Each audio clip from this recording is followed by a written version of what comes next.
there. Welcome. I'm here today to talk to you about 3 things to do if you struggle with sticking to your budget.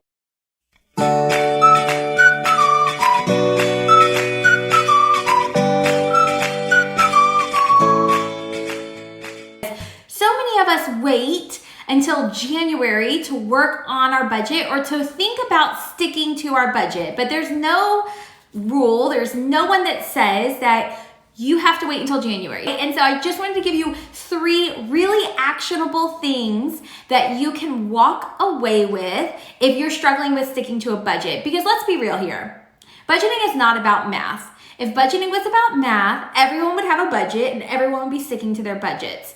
Budgeting is about, and I've said this before, it's about emotions, it's about discipline, it is about following through on things that you say you're going to do, which, let's be real, as an adult is hard to do.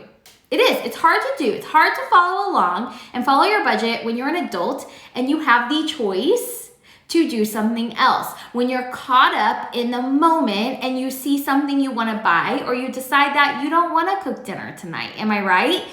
Sticking to a budget, that is harder than writing the budget. Writing the budget's math. It's your income minus your expenses. Let's hope there's money left over, right? But sticking to a budget, actually saying, I'm only going to spend $400 this month at the grocery store, and following through on that, that is harder. Being able to say, I'm only going to spend $200 on restaurants, restaurants adds up quick, and it can be tempting to go over budget in those areas. Saying that you're only going to spend a certain amount of money on Christmas, and then you get caught up in the sales, you get caught up in everything that you see. So I'm going to be giving you 3 things to do that you can start doing today. I don't want you to wait until January 1st. Your finances don't want you to wait until January 1st. I'm giving you 3 things that you can start doing today to help you if you are struggling with sticking to a budget. So let's go ahead and dive in. The first thing is to track your spending. Now, I track my spending in Quicken. I don't care how you track your spending. How you track your spending completely depends on your personality, and I'm not going to try to say you have to do it this way. No. Find a way that works for you, whether that is paper and pencil, whether that is a software like Quicken, whether that's using an app. Track your spending. And I'm not talking looking at your checking account. Looking at your checking account and seeing how much money you have in it is not the same as tracking your spending. I once looked at my checking account, saw I had $400 in there. 2 hours later, went to the grocery store, swiped my debit card, and it got declined because my rent came out. That is not tracking your spending. The reason why tracking your spending helps you learn how to stick to a budget or be able to stick to your budget is that you are being honest with yourself and you are aware of where your money is going. Your money is one of the most important parts of your life. You should be tracking it. Just like people who are trying to get healthier might track their calories, you need to be tracking your dollars. So track your spending. And that also allows you to create a budget that is realistic.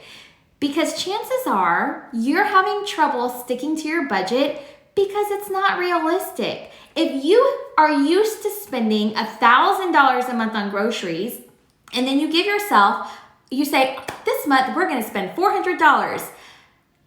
That's great and all. However, that doesn't seem realistic. Maybe a realistic budget would be more like $800 or $700. So it's important to make sure that your spending and your budget is realistic. And you're only going to know if you're writing a realistic budget if you know how you're spending your money. And to know how you're spending your money is you track your expenses. You track your spending. So like I said, it doesn't matter how you're doing it. I personally am like super old school and I use Quicken. It's a software program that I have on my computer right here. And I literally like type it in. I'm like, oh, went to Amazon, or, you know, not went to Amazon, but order from Amazon today, $10.61, whatever. But I hand type in every single expense, because you know what happens when I type in the words Chick-fil-A or, you know, insert restaurant name here, when I'm continuing categorizing these things as like food, restaurants, and I'm doing that, I have like this voice in my head saying, oh, you've been going overboard. I can see it. I feel it when I'm typing it in. So that's the first thing you need to do. If you want to be able to stick to your budget, you need to know the insides and outs of your spending and where your money is going so that you can create a realistic budget. Okay, so track your spending. Number 2, the second thing is to set boundaries. Boundaries are good. Guys, boundaries are wonderful. We should all have more boundaries in our life. I actually had a conversation with my therapist earlier this week about boundaries. She said, Allison, you're really great at setting boundaries, not so good at following through on them.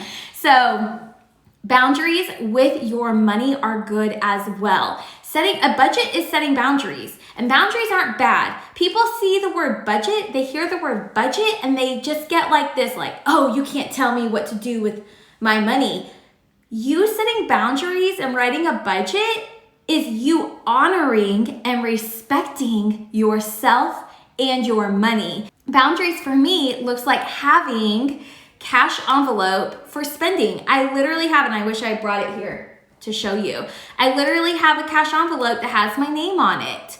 And my husband gets money every month because when I can set boundaries for my spending habits, then I know when I have violated those boundaries and I have to face those consequences. And sometimes those consequences look like returning items. Sometimes those consequences look like pulling money out of savings. And sometimes those consequences look like not having spending money the next month. But when I have those boundaries, I know very well if I have stayed within my boundary. So for instance, if I have a boundary of spending $50 a month for spending money, for like Allison fun money, right? If I get $50 a month and I go and spend $100 on, I don't know what I would spend $100 on, something amazing. If I go and spend $100 somewhere, I have broken those boundaries and I know it because they are clear and they are set. Give yourself boundaries with your money. That doesn't just look like spending money. It looks like restaurants. It looks like groceries. For me, pulling out cash allows me to clearly see my boundaries. This is why people love cash envelopes and why they work so well. It's because having cash allows you to see right away if you've broken that boundary. Whereas if you just keep swiping your debit card, it's not until you track your expenses that you know. So set boundaries with yourself and your money. And as long as you're setting those boundaries and then tracking your expenses, which was the first thing you need to do, track your expenses. As long as you're setting those boundaries and tracking those expenses, you'll be having these like flashing lights going off, right? Saying, warning, warning, something's not right. We're going overboard. We're not sticking to our budget. Right? Step number 1, track your expenses. Step number 2, make sure you're setting boundaries in your budget. And step number 3 is checking in on your budget often and making changes as needed. Because your budget is not a freaking stone tablet that a caveman carved in and that you have to follow. No, your budget can be changed. I sometimes change our budget every single week. Every week I'm looking at our budget and I'm saying, oh, okay, if we went over budget on our spending for our restaurants, let me rewrite a new budget so we can figure out how to make this work. What am I willing to pull back on? Because I can't return the Chick-fil-A meal I bought my kids. Like that doesn't work. I can't return it. What am I willing to pull back on so that way I don't have to pull money out of savings to cover myself, or I don't have to put money on a credit card. Your budget, you need to be coming back to your budget. That's step 3. Come back to it often. I'm talking weekly, and look at it. Does it need to be changed? Do you need to make any changes? Are you good to go? Can you keep going forward? So let me tell you exactly what this looks like for our family. Okay, you ready?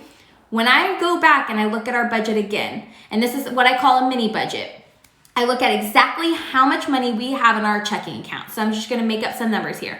Let's say we have $400 left in our checking account, and we get paid in, let me just say 10 days. We're gonna do easy numbers. $400 in our checking account, we get paid in 10 days. I will go back in my budget and I'll say, oh, I went over on my groceries, or I went over on my restaurants, or whatever. We did some overspending. We did some extra holiday shopping. We bought things on Amazon we shouldn't have purchased. I only have $400 left. Let me take this $400 and figure out exactly where it needs to go so I can get by to the next payday without having to put money on a credit card, pull money out of savings, or go in overdraft fees. Okay? So I look at it and I say, okay, well, I already, do I have enough money in my groceries envelope? Do I have enough money for groceries? Gas. I ask my husband, do you need to fill up the tank? I have half a tank of gas. Will you need to fill up your tank of gas? Because I make sure to ask those types of questions. I look for any bills that are about to be coming out and I write it all down. And sometimes that looks like we have a week or 10 days where we say, you know what? We went against our boundaries. We broke our boundaries earlier this month with eating out. So we're going to eat at home for the next 10 days. And that is what it looks like. That looks like not giving up and not just saying, okay, I blew my budget, so let me start over next month. So those are the 3 things I want you to do. I'm going to go over them again. Number 1, track your spending, every single penny, and actually track it. Like, know your money habits, know where you're sending your money. Number 2, create boundaries in your budget. Tracking your spending allows you to know that you're creating a realistic budget. Then you create boundaries within your budget for areas where you tend to overspend. Okay, you don't need to create boundaries for everything. You're not gonna overspend on rent. You're not gonna overspend on your water bill, but create boundaries in your budget for areas where you tend to overspend. I'm looking at you online shopping. Yeah, I'm talking to you, picking up dinner whenever all you wanna do is grab something to eat because you're too lazy to cook. That was me tonight. I told my husband, I literally called him up. I said, I can't find what we were supposed to cook for dinner in the freezer. I think you should pick up something. And he said, we said we were going to be good. I will come home and I will find it. So that's what it looks like. So tracking your spending so that way it's realistic. Setting boundaries for yourself so that way you get that, you get that warning sign when you set boundaries for yourself and your money. Then when you break those boundaries, when you go past those boundaries, something in your mind goes off. Something is not right. You get this feeling in your gut. You have trouble sleeping at night because you know that something is wrong. And then the third thing is don't wait until the next payday. Budget often. Come back to your budget often. It is a flexible document. You are welcome to make changes. Sometimes I budget on a sticky note. Sometimes I'm like, we have 3 days left until payday and I will not let us dip into savings. So I pull out a sticky note and I will write down, okay, we have $55 in our account. How are we gonna make sure this $55 lasts us the next 3 days? That is what budgeting often and coming back to your budget often looks like. When you budget often, even if you have $55, that does not mean you're poor. Someone slid into my DMs the other day and said, I feel like if I'm poor, I feel like only poor people budget. I was like, no, that does not mean you're poor. That means you are responsible. That means you have hope. That means you have dreams. That means that you want to be in control of your money. So, anyway, those are the 3 things. I hope that helped.